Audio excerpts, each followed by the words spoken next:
ઓમ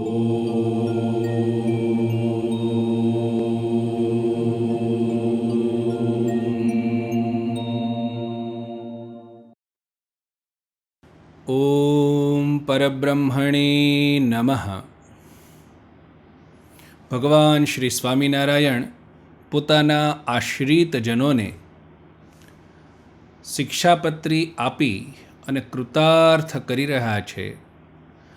શિક્ષાપત્રીના અંતિમ શ્લોકની અંદર ભગવાન સમજાવે છે, નિજાશ્રિતાનામ સકલાર્ત્રિહંતા, પોતાના આશ્રિતોના તમામ દુઃખોને હરનારા, સધર્મ ભક્તે રવનમ વિધાતા, ધર્મે સહિત જે ભક્તિ તેનું રક્ષણ કરનારા.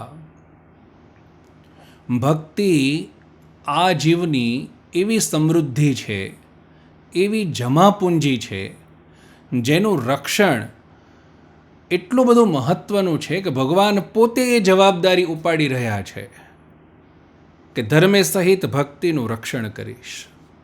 કારણ કે મહાત્મ જ્ઞાન યુગ ભૂરી સ્નેહો ભક્તિશ્ચ માધવે, ભગવાનની અંદર મહાત્મ્ય જ્ઞાને સહિત અત્યંત સ્નેહ, એને જ ભક્તિ કહેવાય છે.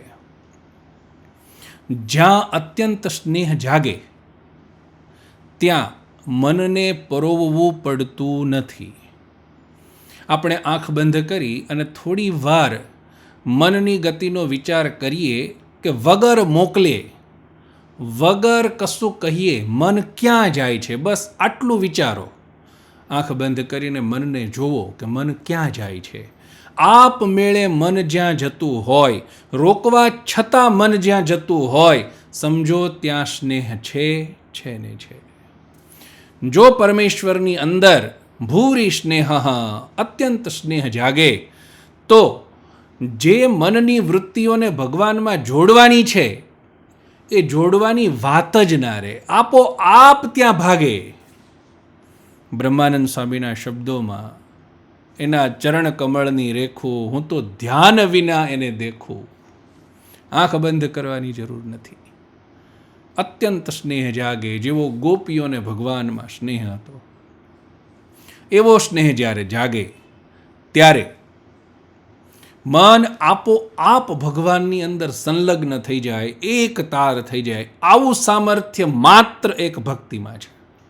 ધર્મથી આ નહીં થાય, જ્ઞાનથી નહીં થાય, વૈરાગ્યથી નહીં થાય, તપથી નહીં થાય, કોઈથી નહીં થાય. ભગવાનમાં જે એક તાર થવું, તલ્લીન થવું, આ માત્ર સ્નેહથી થાય છે. અને એવો જે સ્નેહ એ જ ભક્તિ છે. જીવના હૃદયમાં ભક્તિનો અંકુર ઉગ્યો હોય ત્યારથી માંડી અને ભગવાનની નજર એ જીવ પર રહે છે. ભગવાન જોયા કરે છે કે આનો ભક્તિનો અંકુર મુરઝાઈ ના જાય, આની ભક્તિ નાશ ન પામી જાય. એટલા માટે એનું રક્ષણ કઈ રીતે કરશે ભગવાન? સધર્મ ભક્તે રવનમ વિધાતા, ધર્મે સહિત ભક્તિનું રક્ષણ કરનારા. તો પોતાના ભક્તને ભક્તિ કરવામાં જે સહાયક છે એ ગુણો હોય, વૈભવો હોય, ધન સંપત્તિ હોય, પરિવાર હોય, કંઈ પણ હોય, જે કંઈ પણ ભક્તિમાં સહાયરૂપ છે એમાં વૃદ્ધિ કરશે. અને જે વસ્તુઓ ભક્તિમાં બાધક હોય એનો મૂળે સહિત નાશ કરશે. મૂળે સહિત એના જીવનમાંથી ભગવાન એ વસ્તુઓ ધીમે ધીમે ધીમે લઈ લેશે. જીવને ક્યારેક એમ લાગે કે હું કેટલી બધી પ્રાર્થના કરું છું, કેટલી બધી માનતાઓ કરું છું, કેટલું બધું કરું છું, છતાંય ભગવાન મારી સામું જોતા જ નથી.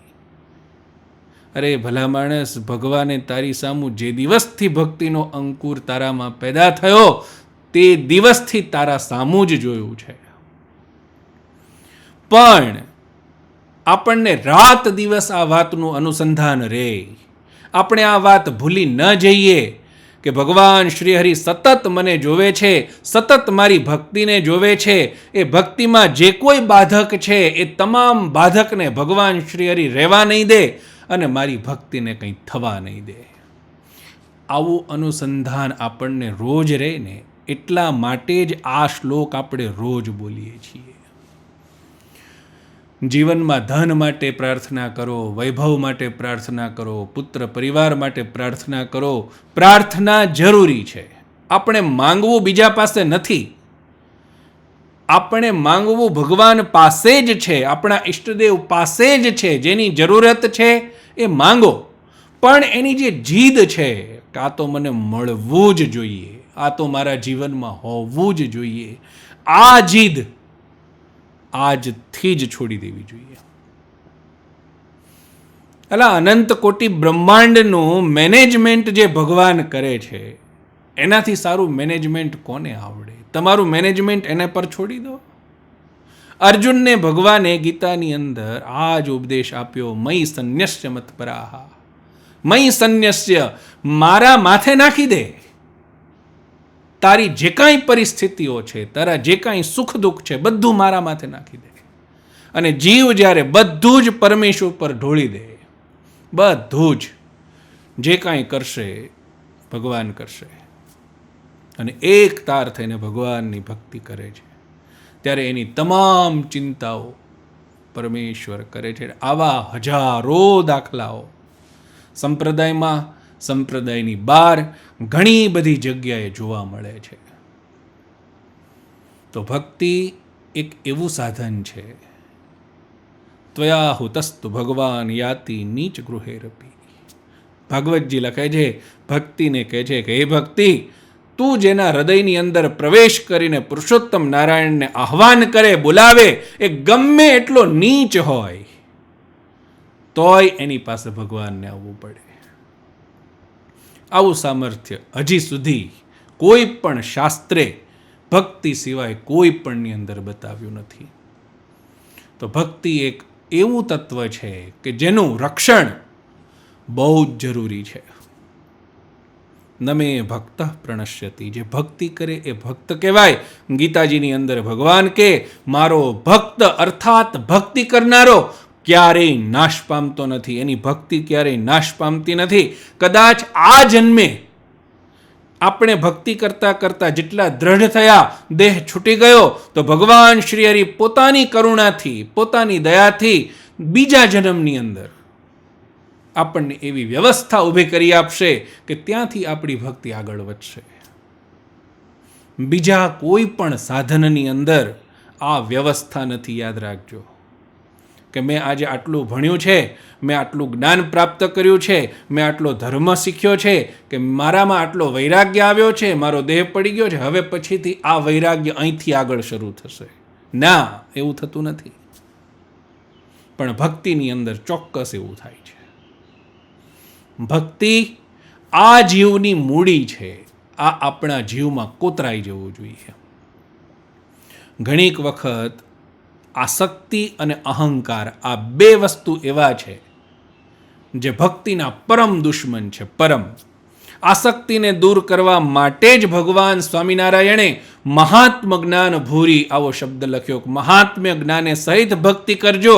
જો ભક્તિ મહાત્મ્ય જ્ઞાને સહિત નહીં હોય, અર્થાત તમને એ નહીં ખબર હોય કે આપણે કોનું ભજન કરીએ છીએ, કોની ભક્તિ કરીએ છીએ, એ જો નહીં ખબર હોય તો જીવ બીજે દોટ કાઢશે ને કાઢશે.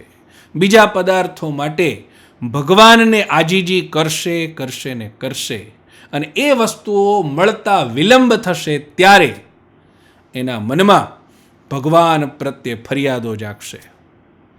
એ આ ભાવનાઓ નહીં સમજી શકે કે ભગવાન તારું રૂડું કરી રહ્યા છે, આ વસ્તુ આપીને તું તારી ભક્તિને હણી રહ્યો છે. આ વસ્તુ એના મનમાં નહીં આવે. ભગવાન સામે ફરિયાદો ઊભી થશે. અરે ત્યાં સુધી કે ઘણીક વાર જેને ઈષ્ટદેવ માનીએ છીએ, પુરુષોત્તમ નારાયણ માનીએ છીએ, સર્વોપરી સત્તા તરીકે જેનો સ્વીકાર કરીએ છીએ, એવા ભગવાન પર નાસ્તિકતાનો ભાવ આવે, જે ખરેખર હશે કે નહીં હોય સાંભળતા જ નથી. ત્યાં સુધી આ જીવ ગતિ કરી જાય. ત્યાં સુધી એક તુચ્છ પદાર્થની લાલચમાં પોતાના ઈષ્ટદેવ પ્રત્યે નાસ્તિકતાના ભાવ સુધી આ જીવ વયો જાય છે. એટલા માટે મહાત્મ જ્ઞાન યોગ ભૂરી, અત્યંત મહાત્મ્ય સહિત. મહાત્મ્ય કેવું કે ભગવાન કોણ છે, ભગવાન કેવા છે, ભગવાન કેટલું કરી શકે એમ છે, એ શું કરી શકે એમ નથી. જ્યારે આ વસ્તુ અંતર્યામિતા ભગવાન શ્રીહરિ અંતર્યામી છે, એક કલાવચ્છિન્ન સર્વેના સંકલ્પને જાણનારા છે. આવું જ્યારે જીવમાં સમજાઈ જાય ત્યારે પોતાની પરિસ્થિતિથી શું ભગવાન અજાણ હશે? આપણને જે જોઈએ છીએ એ શું ભગવાનને નહીં ખબર હોય? ખબર હોવા છતાં જ્યારે ભગવાન તમને આપતા નથી, તમારી પ્રાર્થનાઓ છતાં જ્યારે ભગવાન તમને આપતા નથી, ત્યારે આપણે સમજી લેવું જોઈએ કે એ વસ્તુ આપણા માટે હિતકારક નહીં હોય. આપણી ભક્તિમાં એ બાધક હશે, એટલા માટે જ આપણને નથી મળી રહ્યું. તો ભગવાનને છોડવાની જગ્યાએ આપણે જીદ છોડવાની જરૂર છે. જો આપણી જીદને પકડી રાખીશું અને ભગવાનને છોડી દઈશું તો અત્યાર સુધી અનેકો જન્મો સુધી રઝળતા આવ્યા છીએ અને હજુ પણ અનેકો જન્મ સુધી રઝળીશું. નિષ્કુળાનંદ સ્વામીએ આ વાતને બહુ જ સારી રીતે પોતાના શબ્દોમાં કંડારી છે. જેહ સુખે દુઃખ ઉપજે તે સુખ ન દે કે દી હરી, જેહ દુઃખે સુખ ઉપજે તે દુઃખ દે દયા કરી. જેહ સુખે દુઃખ ઉપજે, ઘણાક સુખ એવા છે, ઘણાક એટલે 99.99% કે જે આગળ તો સુખરૂપ લાગે છે પણ પાછળ એ દુઃખરૂપ છે. માની લ્યો કે ભગવાને કોઈને રાજા બનાવી દીધો, રાજમહેલ આપી દીધા, દાસ દાસીઓ આપી દીધી, બધું જ આપી દીધું. એને શરૂઆતમાં એમ લાગશે કે ઓહો હો હું સુખી થઈ ગયો. પરંતુ અનેક તપસ્યાઓ, અનેક સાધનો, અનેક દાન પુણ્યોના પ્રભાવે જે આ મનુષ્ય દેહ મળ્યો કે જેણે કરી અને એને ભગવાનને રાજી કરવા જોઈતા હતા, પરલોક સુધારી લેવો જોઈતો હતો, છેલ્લો જન્મ કરી લેવો જોઈતો હતો, એ વસ્તુમાંથી એ પાછો એમ પડી જશે કે વ્યવહાર એટલો મોટો થયો, એની અંદર એ જીવ એવો ગૂંચવાયો કે ભગવાન સામેથી દ્રષ્ટિ ખસી ગઈ. શરૂઆતમાં સુખ લાગ્યું પણ પાછળ હવે પછી જેટલા જન્મ લેશે દુઃખ. શરૂઆતમાં સુખરૂપ લાગે અને પાછળથી જેમાં અત્યંત દુઃખ છે, પુનરપી જનનમ પુનરપી મરણમ પુનરપી જનની જઠરે શયનમ, આનાથી મોટા દુઃખ કયા હોય? તો એવું સુખ ભગવાન ક્યારેય પોતાના ભક્તને નહીં આપે. ભક્ત ભલે માથા પછાડે ને તોય નહીં આપે. એક બાળક કોઈક વસ્તુનું વહેન કરે તો એની માતા સૌથી પહેલાં એ વિચારશે કે આ વસ્તુ એને નડશે તો નહીં ને. જો બાળકને નડતર રૂપ હોય, બાળક રોકકળ કરે તોય સમજુ માતા ક્યારેય એને વસ્તુ નહીં આપે. તો પરમેશ્વર તો હજારો કરોડો માતાથી પણ વાત્સલ્યપૂર્ણ છે. જીવની એક એક પરિસ્થિતિને એ જાણે છે. જીવ ક્યાં ફસાશે, જીવ ક્યાં આગળ જઈને દુઃખી થશે, આ બધી જ વસ્તુઓનું એક કલાવચ્છિન્ન એ પરમેશ્વર જ્ઞાન ધરાવે છે. એટલા માટે આપણને જેટલું પચે એટલું આપણને આપે છે. જેહ દુઃખે સુખ ઉપજે તે દુઃખ દે દયા કરી. દયા કરીને દુઃખ આપશે, દયા કરીને કે હમણાં ભલે નાનો સમય છે, થોડાક સમય દુઃખી થઈ લે. જેમ સારા અને સમજુ મા બાપ પોતાના પુત્રને પૈસા કમાવા વિદેશમાં મોકલે છે, તો શું ત્યાં એના માટે ગાડી બંગલા બધું તૈયાર રાખ્યું હશે? જેવો પ્લેનમાંથી ઉતરે બીજી મિનિટે એને વિચાર કરવાનો છે ક્યાં જઈશ, શું કરીશ. પણ એ પરિસ્થિતિ શું એના મા બાપથી અજાણી છે? તો એના મા બાપે દુઃખી કરવા એને ત્યાં મોકલ્યો છે. જે દુઃખે સુખ ઉપજે, હમણાં ભલે દુઃખ વેઠીને પણ એ મહેનત કરી લે તો પાછલી જિંદગી સુખી થઈ જશે. આવું વિચારે એ સમજુ મા બાપ છે. એમ પરમેશ્વર નારાયણ પોતાના ભક્તોનું સતત ધ્યાન રાખે છે, સતત એના પર એમની નજર છે. અને ભલે હમણાં દુઃખ લાગે, પણ આ દુઃખે કરીને હું સુખરૂપ છું, સુખ સ્વરૂપ છું, સુખનો સાગર છું. એકવાર એની ગતિ મારા સુધી થઈ ગઈ, મારા સુધી પહોંચી ગયો, ત્યાર પછી એને જીવનમાં ક્યારેય દુઃખ નથી. દીર્ઘ દ્રષ્ટિ માટે ઈચ્છો પરમેશ્વર પાસેથી જે કાંઈ જોઈએ છીએ, જે કાંઈ સારું નરસું, જે કાંઈ બધું જ ભગવાનને કહો. બધું જ, હે પરમેશ્વર, હે મા બાપ, હે ઈષ્ટદેવ, મને તમારી પાસેથી આવવું જોઈએ છીએ, તમારી પાસેથી જ જોઈએ છીએ, બીજા પાસેથી નથી જોઈતું. પણ મને આ મળવું જ જોઈએ, આ વસ્તુ છોડી દો. પરમેશ્વરને પ્રાર્થના કરી દીધી. પ્રાર્થના કરવી એ આપણા હકમાં છે, પણ એનું ફળ આપવું એ પરમેશ્વરના હકમાં રહેવા દો. એમાં કોઈ ફરિયાદ નહીં. જેટલું મળે છે, જે મળે છે, જેમ મળે છે, એમાં સંતોષ, એમાં સુખ, અને એમાં આપણી પર પરમેશ્વરની નજર છે. આ ભાવનાથી જ્યારે જીવ ભક્તિ કરે છે, ત્યારે ભગવાન એને જોઈને મંદ મંદ હસે છે કે વાહ, મારો ખરો ભક્ત છે. પદાર્થોની લાલસા આ લોકના એક સામાન્ય ધનવાન માણસ અને રાજાઓ પણ પૂરી કરી દેશે. જેને ત્યાં તમે નોકરી કરો છો એ પણ પૂરી કરી દેશે. તો શું પરમેશ્વરની એટલી પણ લાયકાત નથી કે જે માણસ રાત દિવસ સ્વામિનારાયણ સ્વામિનારાયણ, કૃષ્ણ કૃષ્ણ, રામ રામ કરે છે, તો એનો ઈષ્ટદેવ એની એટલી એક નાની છુલ્લુક ઈચ્છાને પણ એ પૂરી ન કરી શકે? નરસિંહ મહેતાએ બહુ સરસ ગાયું હતું, દેવાવાળો નથી દુબળો, ભગવાન નથી રે ભિખારી. ભગવાન દેવાવાળો છે, ક્યારેય લેવાવાળો થયો જ નથી, હંમેશા આપનારો છે, હંમેશા. તો દેવાવાળો નથી દુબળો, દુબળો અર્થાત સંકોચિત મનવાળો. એને તો હૃદય ખોલીને આપવાનો વિચાર છે. શું કામ એ પાછો પડે? જેને એમ હોય કે હું આપીશ તો મારી પાસે ખૂટી જશે, મારું ઓછું થશે, એ વ્યક્તિના મનમાં સંકોચ હોય. જેને અઢળક પોતાના પર વિશ્વાસ છે કે હું ગમે એટલું લૂંટાવું પણ મારે ક્યાં તૂટો થવાનો છે. પરમેશ્વર પાસે એવું સુખ છે, પરમેશ્વર પાસે એવી સંપત્તિ છે કે તમે ગમે એટલું લૂંટી લ્યો, અનંત કોટી બ્રહ્માંડના રાજ લઈ લો, તો એની પાસે કંઈ ઓછું થવાનું નથી. તો એ શું કામ દુબળાપણું રાખશે? શું કામ? એ ત્યારે જ પોતાના ભક્તને નહીં આપે કે જ્યારે એ ભક્ત માટે નુકસાનકારક હશે. આ વાતને જીવમાં કોતરી લેવાની, કોતરી લેવાની, કોતરી લેવાની.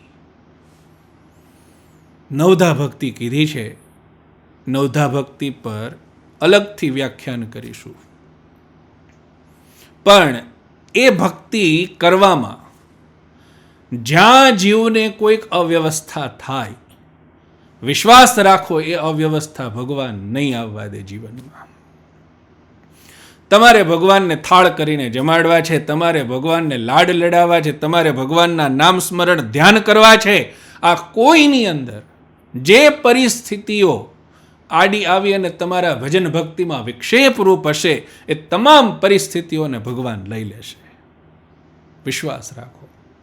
પણ જે પરિસ્થિતિઓ આ ભજન ભક્તિને જ વીખી નાખે છે,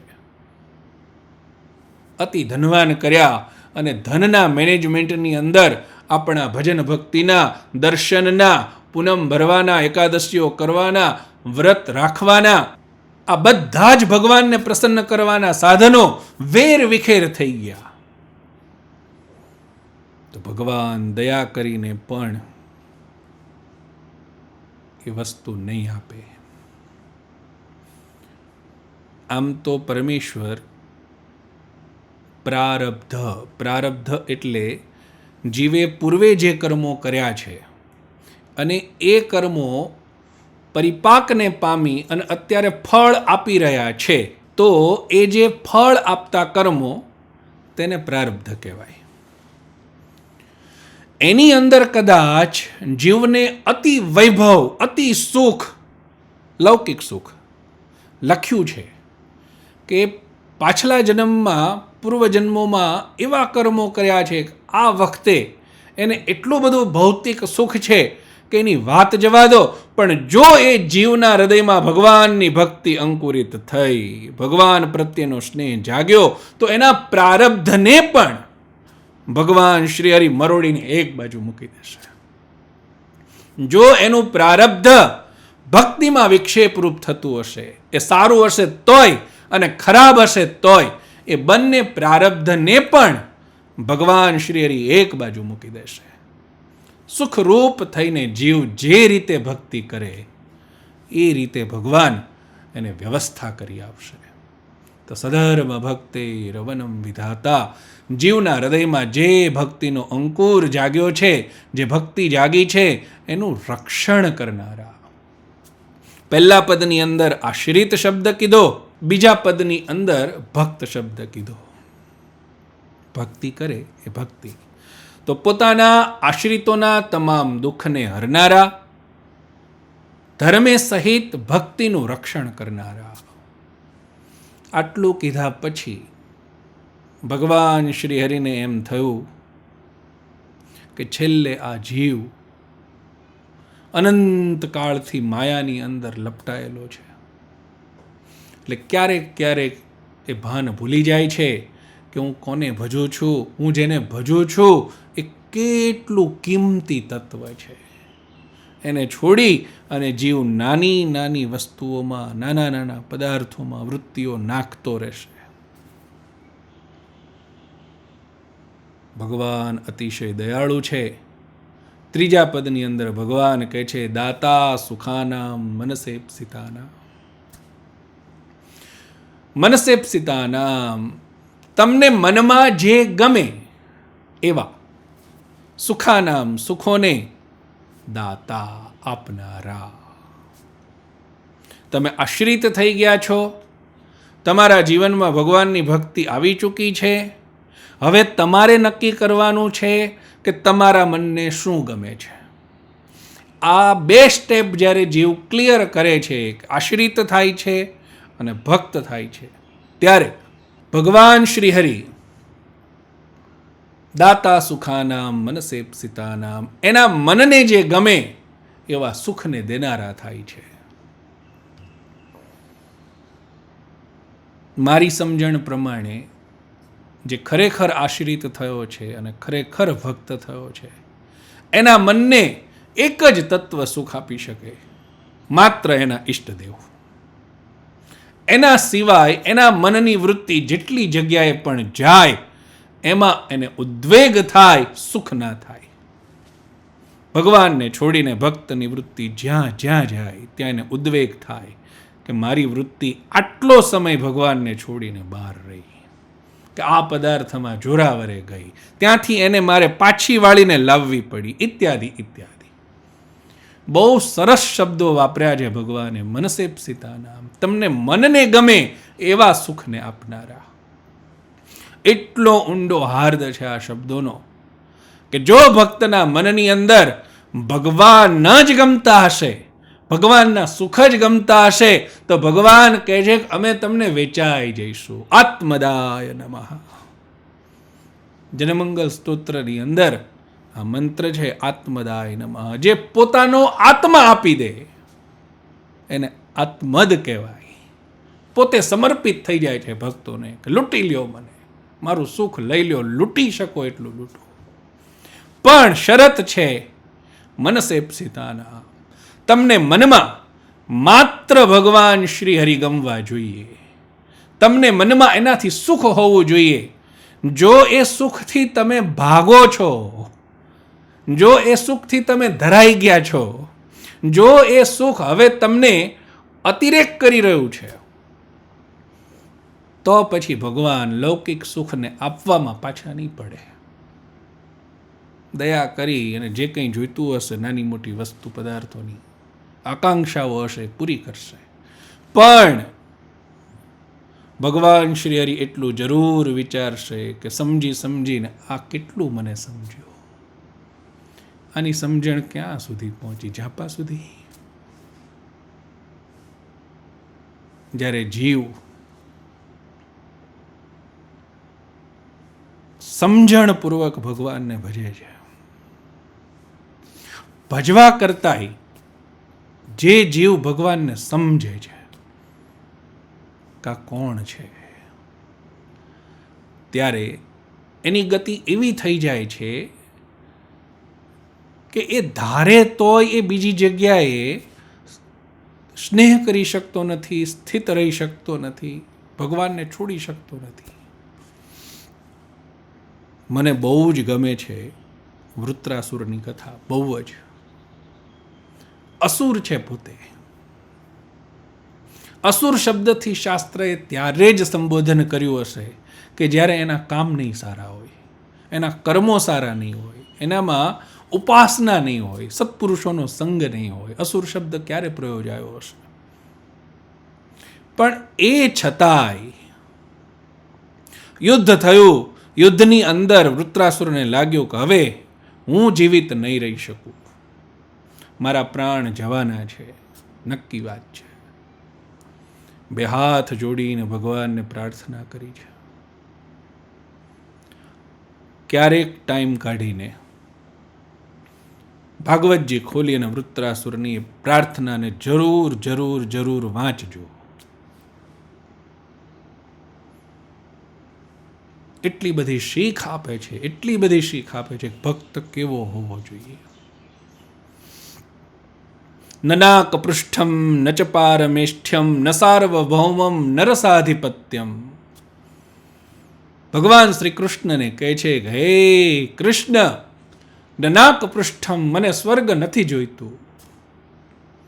ન ચ પારમેષ્ઠ્યમ, આ જગતનું જેણે સર્જન કર્યું એવા બ્રહ્માનું પદ, જે સર્વોચ્ચ પદ છે આ બ્રહ્માંડમાં, પારમેષ્ઠ્ય પદ, મને એ નથી જોઈતું.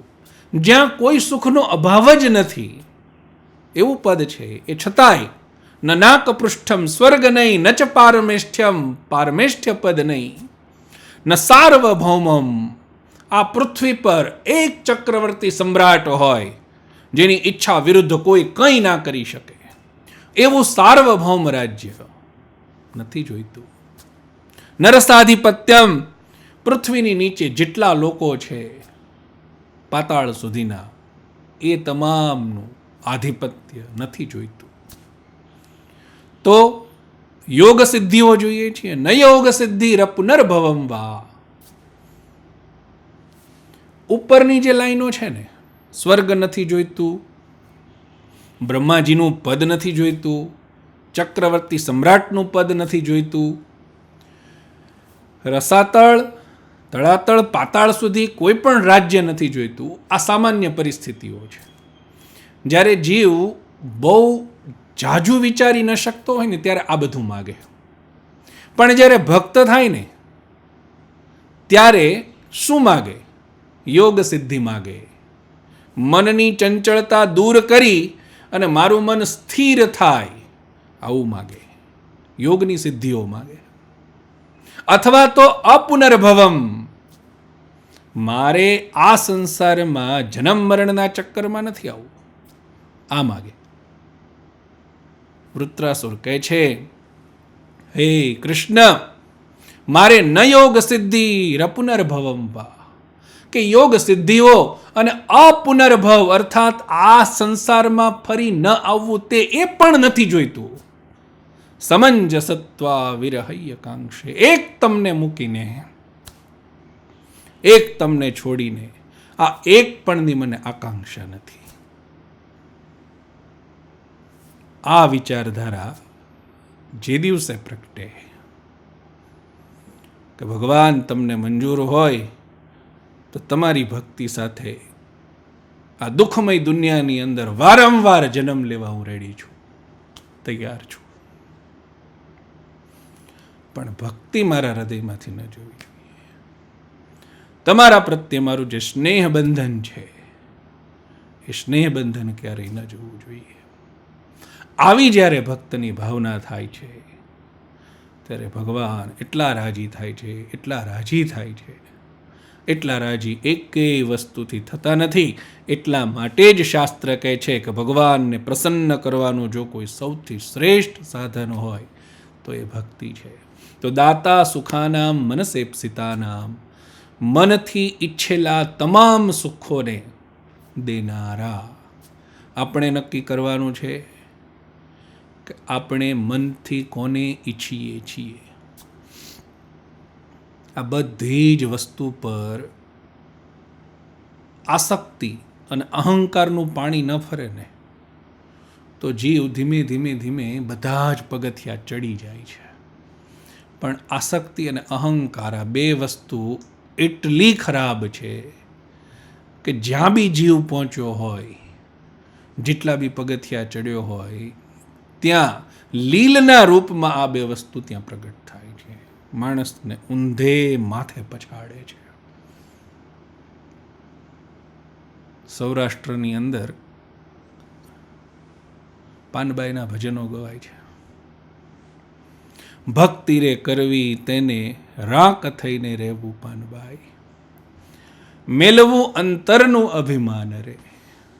જેને ખરેખર ભક્તિ કરવી છે, જેને ભક્તિમાં ડૂબી જવું છે, એને રાક થઈને રહેવું. રાક હોય કોક, રાક એટલે રસ્તે રખડતો ભિખારી, જેની પાસે પહેરવા કપડાં નથી, ખાવા ધાન નથી. એને શું પોતાનું અભિમાન? કોઈ કહે આગો જા તો બિચારો દૂર જઈને ઊભો રહે. કોઈ કંઈક આમ કરતા એમ કરે. એને મનમાં દુઃખ નથી થતું, કારણ કે પોતાની પરિસ્થિતિને સમજે છે કે હું રાખ છું. અહીંયા રાખ થવાનું નથી. મનની અંદરથી પોતાની તમામ અહંકારી ભાવનાઓને છોડી દે જ્યારે જીવ, ત્યારે આપોઆપ એ રાખપણાના ભાવને પામી જાય, આપોઆપ. અને ત્યારે ફાયદો શું થાય? ભક્તિમાં વિક્ષેપ ન થાય.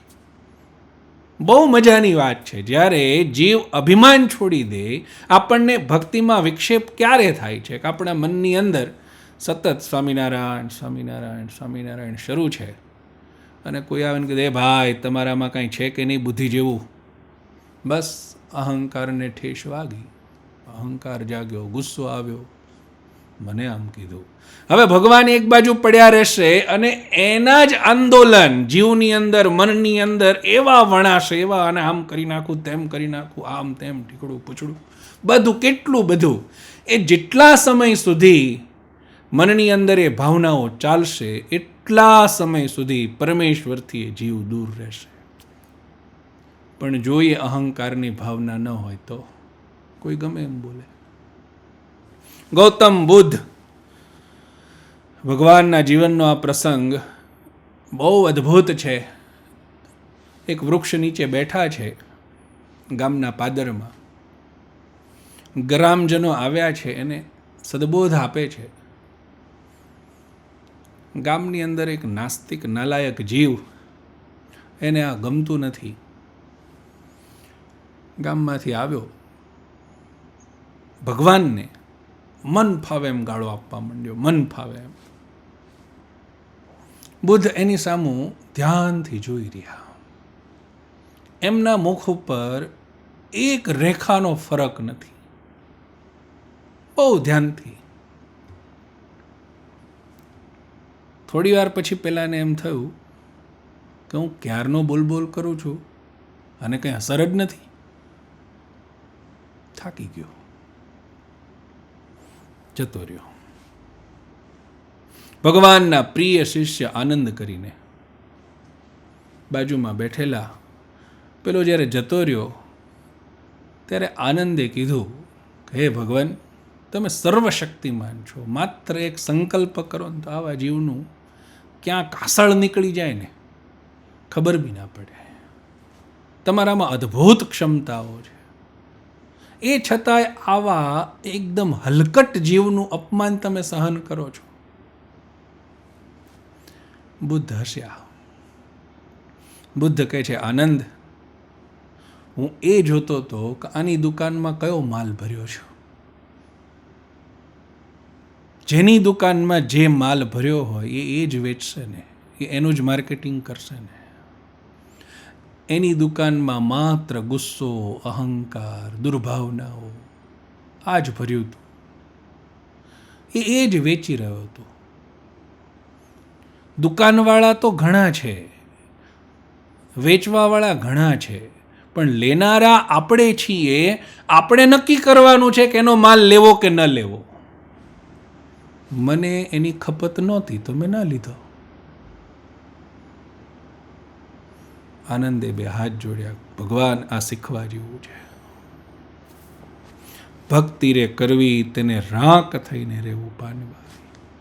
જો ભક્તિની અંદર વિક્ષેપ નથી ઈચ્છતા તો કોઈ ગમે એમ બોલે, ગમે એમ કે, ગમે પરિસ્થિતિ આવે જાય, આપણું મન એના તરફ ડાયવર્ટ ન થવું જોઈએ. તો ભક્તિ નિરંતર ચાલતી રહે. જ્યારે આપણે કોકના કહેવાથી, કોકના ઈશારાઓથી વિક્ષેપિત થતા રહીશું, આપણી ભક્તિમાં ક્યારેય ભલીવાર નહીં આવે.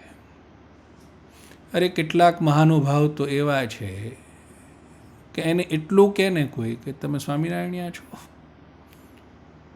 તો એ પણ એને પસંદ નથી આવતું. લોકો તો હવે મને આમ કહેવા માંડ્યા છે, અલા ધન્યભાગી છો તો કે તને સ્વામિનારાયણના નામથી કોઈક ઓળખે છે. આનાથી મોટી ઓળખાણ કઈ હોય? પણ માણસનું અજ્ઞાન ચરમસીમા પર છે. એકનાથ બહુ મોટા સંત થઈ ગયા. એનો પણ એક પ્રસંગ મને યાદ આવે છે. પવિત્ર કાવેરી નદીની અંદર સ્નાન કરીને એકનાથ મહારાજ આવી રહ્યા હતા. એક દુષ્ટ માણસ ઈર્ષાવશાત, ક્રોધવશાત એમના પર થૂક્યો. એકનાથે જોયું કે મારી પર થૂંક પડ્યું, હવે હું પૂજા કરવાને લાયક ન રહ્યો, મારે ફરીથી સ્નાન કરવું જોઈએ. તરત જ રિવર્સ, પાછા નદી બાજુ જઈને ફરીને આવ્યા. પેલો દુષ્ટ ત્યાં ને ત્યાં ઊભો છે, એક જ રસ્તો છે, ત્યાંથી એકનાથ ફરી આવ્યા. જેવા નજીક આવ્યા પેલો ફરી થૂક્યો. એકનાથ ફરી પાછા ચાલ્યા રામ રામ કરતા. ફરી જઈને સ્નાન કર્યું. અગણિત વાર આનું આ રિપીટ થયું, અગણિત વાર. કેટલી બધી વાર પેલો માણસ આવી રીતે એકનાથ પર થૂક્યો અને એકનાથ જઈ અને સ્નાન કરતા રહ્યા. છેલ્લે પેલો થાક્યો, પોતાના રસ્તે પડ્યો. એકનાથ સ્નાન કરીને આવ્યા, એણે જોયું કે હવે નથી ઊભો, હસવા માંડ્યા. કાજા મહાપુરુષની કૃપાથી આ પવિત્ર નદીની અંદર મને અગણિત વાર સ્નાનનો લાભ મળ્યો. કોઈ હૃદયની ભાવનાઓ દુખિત થઈ નથી, ભગવાનમાંથી મન ચલાયમાન થયું નથી. પણ જો અહંકારની ભાવના હૃદયમાં હોત, મારા પર થૂક્યો, આવો તેવો ટીકડો. અહંકારમાં બે વસ્તુ છે, જો સામે પહોંચી વળાય ને તો એ તરફ મન જાય, અને જો પહોંચી વળાય એમ ન હોય તો અંદર અંદર ઘમાસાણ ચાલે. આવો છે ને તેવો છે ને, આનું આમ થાવ ને આનું તેમ થાવ, નિકંદન નીકળી જાવ, ઢીકડું બધું બહુ ચાલે. અને આનું વ્યાખ્યાન કરવાની જરૂર નથી. આ તમામની અનુભૂતિઓ છે, તમામને અનુભવ થાય છે આનો. બંને રીતે અહંકાર ભક્તિને ઠેસ પહોંચાડે છે, ભક્તિનો નાશ કરે છે. માટે દાતા સુખાનામ મનસેપ્સિતાનામ, આપણા મનને ઈચ્છિત હંમેશા ભગવાન શ્રી હરિ હોવા જોઈએ. સારંગપુરના એ ભક્તજનો જેણે ભગવાન પાસે હાથ જોડીને માગ્યું, મહાબળવંત માયા તમારી, જેણે આવરિયા નર નારી, એવું વરદાન દીજીએ આપે, એ માયા અમને ન વ્યાપે. કે ભગવાન તમારી માયામાં સારા સારા લોકો રગદોળાઈ ગયા, ભગવાન ભૂલી ગયા, પણ અમને એવી કૃપા કરો, એવું વરદાન આપો કે તમારામાંથી અમારા મનની વૃત્તિ પાછી ન પડે. તમને રાજી કરવા સિવાય અમારું મન કોઈ પ્રવૃત્તિની અંદર પરોવાય નહીં. જે કોઈ પ્રવૃત્તિ કરીએ એમાં છેલ્લે અમારા મનનો દોર ત્યાં જ સ્થિર થયો હોય, આ કરવાથી મારો ઈષ્ટદેવ, મારો પરમેશ્વર રાજી થાય છે. આપણા તમામ સુખોનું એક જ ગંતવ્ય સ્થાન હોય. આપણા તમામ મનના જે કોઈ ભાવો છે એ તમામ ભાવોનું એક જ ગંતવ્ય સ્થાન હોય તો ભગવાન શ્રી હરિ પોતાની મૂર્તિ રાજી થઈ અને આપણા જીવની અંદર બેસાડી દેશે. આ ભગવાનનું વચન છે. આ વચન આપણે રોજ યાદ રાખીએ એટલા માટે ભગવાને આ શ્લોક લખ્યો છે. તનોતુ કૃષ્ણો ખિલ મંગલમ નઃ. એવા જે કૃષ્ણ ભગવાન સ્વામિનારાયણનું સૌથી પહેલું નામ છે.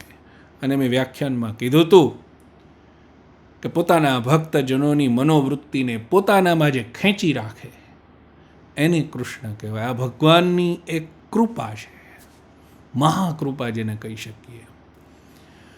તો એવા કૃષ્ણ છે તે પોતાના જે ભક્તજનો છે, નઃ અસ્માકમ આપણું, નઃ અર્થાત આપણું, મંગલમ અખિલમ મંગલમ તમામ પ્રકારનું મંગળ, એક પ્રકારનું નહીં, તમામ પ્રકારનું મંગળ તનોતું વિસ્તારો. સંક્ષેપમાં જ્યારે 2 લાઈનમાં આ શ્લોકનો અર્થ કહીએ ત્યારે પોતાના શરણે આવેલા જે જીવ તેના તમામ દુઃખોનો અર્થાત આશ્રય કરવામાં જેટલા દુઃખો છે, જેટલી પરિસ્થિતિઓ છે, એ તમામ પરિસ્થિતિઓને નાશ કરી અને જીવને પોતાનો દ્રઢ આશરો કરાવનારા, એ જીવની અંદર જે ભગવાનની ભક્તિ જાગી છે એ ભક્તિનું સતત રક્ષણ કરનારા, અને આ આશરો અને ભક્તિથી જીવ એ પરિસ્થિતિએ પહોંચે કે હવે એના મનને ભગવાન સિવાય કોઈ આનંદિત કરતું નથી, કોઈ સુખ પમાડતું નથી, ત્યારે પોતાની મૂર્તિનું પરિપૂર્ણ સુખ એને આપી દેનારા એવા શ્રી કૃષ્ણ અર્થાત ભગવાન સ્વામિનારાયણ પોતાના આશ્રિત એવા એ ભક્તજનનું તમામ પ્રકારે મંગળ વિસ્તારો અર્થાત એના જીવનમાં હવે કોઈ પણ અમંગળ ન રહ્યું. જેમ ભગવાન સ્વામિનારાયણ મંગલ મૂર્તિ છે એવી રીતે ભગવાનને અખંડ ધારી રહેવાથી એ ભક્ત પણ મંગળ મૂર્તિ થઈ ગયું. આ એનો માર્મિક અર્થ છે.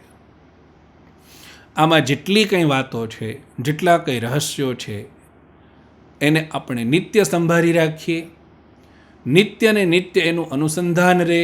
ક્યારેય આપણે ન ભૂલી જઈએ કે આપણી ગતિ ક્યાં તરફ હોવી જોઈએ. એના માટે આ શ્લોક નિત્ય બોલવાનું વિધાન નંદ સંતોએ આપણને કરી આપ્યું છે. તો જ્યારે જ્યારે પણ આ શ્લોક બોલીએ ત્યારે ત્યારે આ રહસ્યો પર, આ વાતો પર આપણું ધ્યાન અવશ્ય જાય અને આપણે સર્વે ભગવાન શ્રી હરિના લાડીલા થઈને રહીએ, ભગવાનની નજરમાં રહીએ, ભગવાન આપણી ભક્તિને નિત્ય ને નિત્ય વધતી દેખે, એનું સંરક્ષણ કરતા રહે, એવી ભગવાન શ્રી હરિના ચરણોમાં પ્રાર્થના. સહજય શ્રી સ્વામિનારાયણ.